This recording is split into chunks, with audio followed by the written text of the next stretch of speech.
Hello folks, this is Final Gamer here, signing in for the Looney Tunes Mega Thread with a somewhat infamous game. I say somewhat infamous because it has some internet notoriety.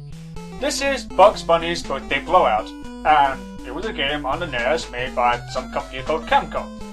Presumably it was made to celebrate 50 years of Bugs Bunny, and I'll just have to take your word for it. You've probably seen the Angry Video Game Nerd review this and such, so maybe some of you are already familiar with this, but for those of you who aren't, let me take you on a magical tour. So, this is the basic plot of the game. Bugs receives a party invitation, because it's his birthday! How fun! His fan club, apparently, is going to get him in for a big birthday blowout. It's gonna be so awesome! With this really oddly paragraphed letter. So, that's cool, right? But, well, like in typical Hollywood fashion, there's going to be some discrepancies about whether their friends like it or not. Nobody's ever invited in their honor, so, you know, what the hell? You know, to be fair, yeah, I've never seen parties thrown for any of the other characters. Bugs got a party on TV at one point, so why Coyote asked this question, because whenever Bugs is involved, he only talks then. I don't know why. So, they're so mad like you don't even know how mad. And this is the main objective of the game. Bugs has to reach his own birthday party by traversing through all of these weird places. Because his friends are assholes. Like, real assholes. You don't even know. You're gonna find out how much of assholes they are. So the game starts off without even a menu screen, no start or options. Just jumps right in. So, Bugs has only two things he can do. The hammer, to attack enemies, and jumping. You can collect carrots, which will be used at a later points in the game for something. When you collect carrots, you can actually jump on the Warner Brother boxes for something. Now there's various enemies we can attack here. The floating shrimp things, I have no idea what they are. You can attack them for point or health to get back. It depends, it varies on how strong an enemy attack is, on how much of your heart is taken away from you. But your heart will turn white, then black, then gone.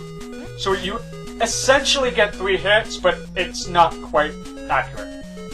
Also, the hitbox in this game is incredibly weird. Like, sometimes you'll be able to hit the enemy, and sometimes you won't. See, the mallet is a very odd hitbox, and honestly, I can't even tell you what's the best way of attacking, and this is going to be especially annoying later on in the game. And it's probably the biggest problem with the game. This is a speed up option. It changes the entire music for a really annoying loop that goes on for 10 seconds constantly. I'm just going to let you enjoy this.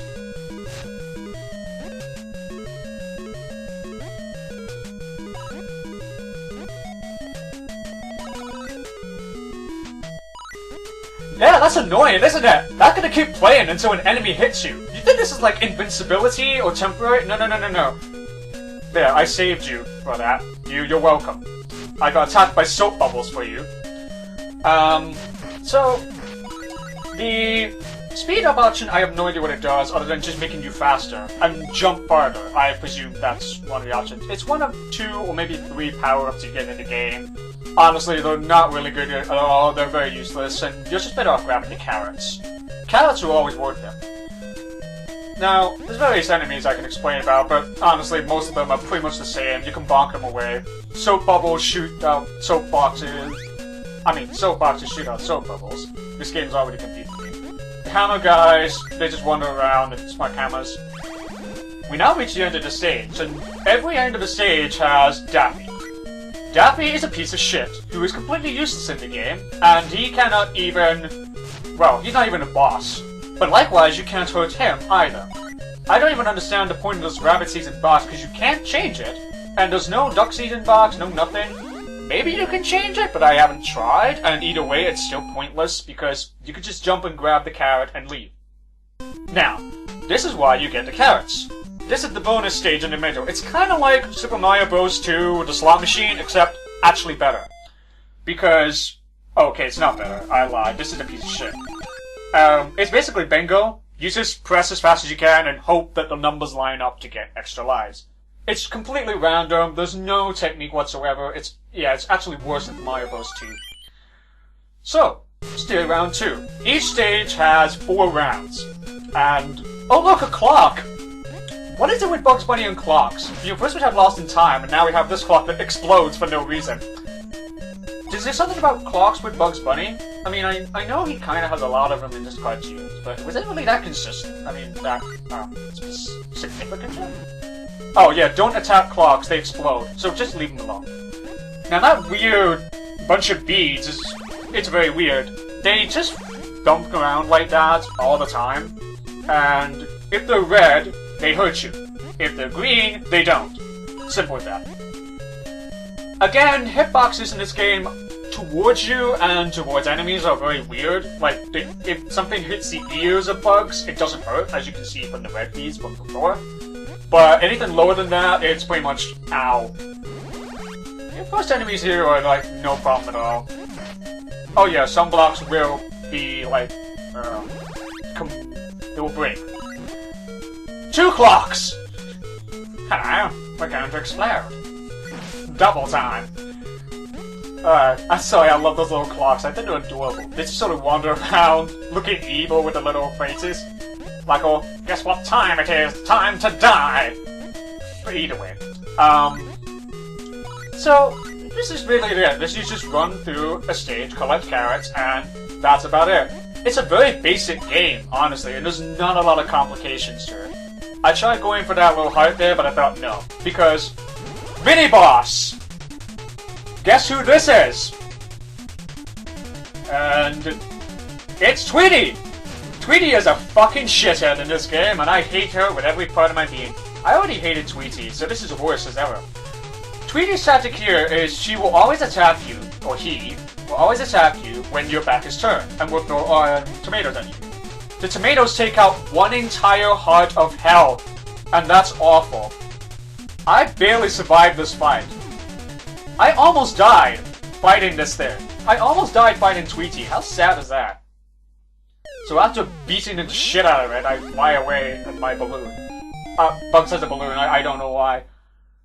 It's a very weird game, and it gets weirder as we go on, I swear. So yeah, the bosses are really terrible in this, and you're gonna find out why later on. Also demonstration. If you get 3 in a row, you get a 1-up. If you get 5 in a row, you get 3 lives. The star, there's nothing significant about the star, it's just already there. Meaning, you know, all you have to do is get 2 numbers on either side. It's like catchphrase. Anyone remember that? No? Never mind. So, moving to stage 3. Well, stage 1, round 3. We have spikes. I'm pretty sure those spikes will instantly kill you. This game kinda slightly operates on Mega Man rules, and I'm not really lying about that when I say later on. So, it is good to collect carrots. Honestly, you really want to collect carrots in this game because they give you the chance to get more lives, and pretty much that. I want you to pay attention to the fact I walked down that gradient slope with no problems at all, because something significant is going to happen later on. I meant to do that. So, I'm just going to jump down this little hole here. They more or less take you to different areas, or sort of warp you ahead, just for a little extra. Yeah, this is like, oh, I can't get through this hole, so I'm gonna have to bonk. Like I said, the hitbox is very bizarre in this game. Honestly, just jump and run. Now, I'm going to jump here. Now, I touched that slope. I touched that slope, and it made me fucking fall through, alright? This game is not good. It's not terrible, but it's not good. There's definitely worse Looney Tunes games out there. I haven't even looked at the Taz Wanted game yet, but I fucking hate Taz games. I remember there was one on the Mega Drive. I don't know if anyone's gonna LP that one, but oh my god, it was a horrible game. So confusing. I couldn't do anything in it. So this game is not horrendous. It could be a lot worse, but it's definitely not. It's definitely one of the more mediocre games of the Looney Tunes franchise. So this is basically, you know, it's just generic, typical platform with very bizarre hitboxes. I can't get over them, I'm sorry. Oh look, remember I told you about Mega Man rules? Yeah. Oh look, the song's back! Aren't you happy for the song? Oh yeah, I didn't demonstrate seesaws. Oh shit. Seesaws, you just bonk them with your hammer and you go upwards. It's like an extra jump. It's not bad. I was really worried about making this jump because I didn't know how bullshit it would do it. Thankfully I do. So, like I said, it really just makes you faster. I didn't think there's anything else to it. And the music only starts if you get hit. And I'm not going to get hit on the end of this stage, so enjoy my beautiful voice. That's pretty much it. Oh god, the song. Oh, there's the end of the stage, thank god. Go in, Quinn. So, once again, Daffy is here. Daffy more or less just acts as the end goal, the flagpole, as it were. And that's pretty terrible. So, once again, we go back to this. And... shit. I picked up my lottery numbers today. I really hope they do better than this. I won £7, like 2 weeks. Oh, hey! It's lucky 7! So, yeah, like I said, there's absolutely no sequence to this, and it's impossible to predict. So just keep mashing on the button and hope you get some kind of good line-up combo. So, stage 4, stage 1, round 4, sorry. This is turned into Streets of Rage now. You know what, that would be kind of awesome if there was a Streets of Rage style Looney Tunes game. It would be pretty rad. Oh, here's another power-up. Mallet. The same music! Amazing! So I tried to think, what can I do with this mallet? It doesn't break these unbreakable blocks. I can't do anything here. I can't get past that because it is impossible to make that jump. Yeah, it's literally impossible. I'm not even going to try. And I completely wasted my hammer power-up by just getting hit. The hammer power-up, I presume, basically just makes your hammer much more powerful and kills enemies in one hit. Which at this point in the game isn't worth it unless you get to the end of the stage for the boss. So, yeah, it's not really that entertaining at all. Like I said, the power-ups in this game are really shitty. I panicked about that slope there. I didn't know. Like, if the screen didn't go down, I would have panicked. I was hoping that clock would blow up the enemies. Clocks can actually kill enemies. There is a friendly fire in this game. Quite inventive. Okay, now for the boss. And weirdly enough, it's Wile E. Coyote. Despite being the main Vidcon Quizling of the Looney Tunes group in wanting to attack Bugs, he just goes right for the first one and tries to stab him with a fork. He's also a complete fucking pushover. Like, seriously, I know he's scrawny, but come on. The guy should have balls of steel. Anyway, this is the final minigame when you finish a stage. It's Whack-A-Mole. And it takes a very obscure character for us. This is Willy the Weasel. He was in one or two Farco and Lego cartoons as basically this slimy little fucker who would constantly kidnap chickens. And Farco would beat the shit out of him. That's about it. Actually, this minigame is a lot more fun. So, yeah. We had a nice minigame, and now this is stage 2. I'll see you all another time, and hope you enjoyed this LP.